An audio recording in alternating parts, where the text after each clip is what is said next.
Nagarjuna Sagar project ద్వారా సుమారు నేను మంత్రిగా ఉన్న సమయంలో 30,000 ఎకరాలకు నీరు అందించానని మాజీ మంత్రి జానారెడ్డి అన్నారు.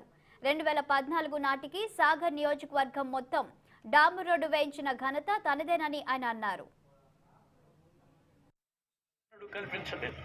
కదా దళితులందరికీ మీ అందరికీ డబుల్ బెడ్రూమ్ ఇల్లు కట్టిస్తానని ఒప్పించుండు, ఊరిచ్చుండు. 8 సంవత్సరాలు అయింది.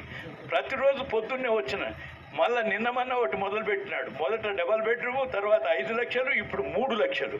అది కూడా నీ స్థలం ఉంది. అది కూడా ఇస్తాడో ఇవ్వడో తెలియదు.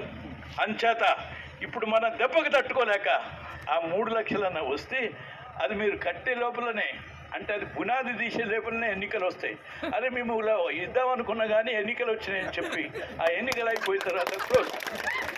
అందుచేత మీ అందరికీ నేను మనవి చేస్తున్నాను, ఇవాళ తుమ్మడం నన్ను అన్ని ఎలక్షన్లో అత్యధిక శాతం ఓట్లు ఇచ్చి నిలబెట్టడమే కాదు, అత్యంత గౌరవం ఇచ్చినారు. అందులో ప్రత్యేకంగా దళితులు చాలా ఐక్యతతో ముందుకు పనిచేసినారు.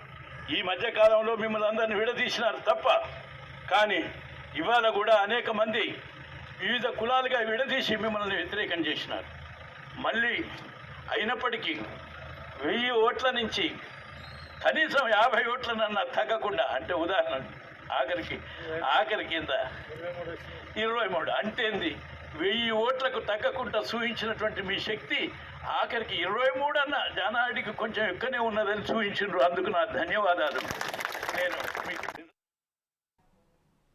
తిరుమల శ్రీ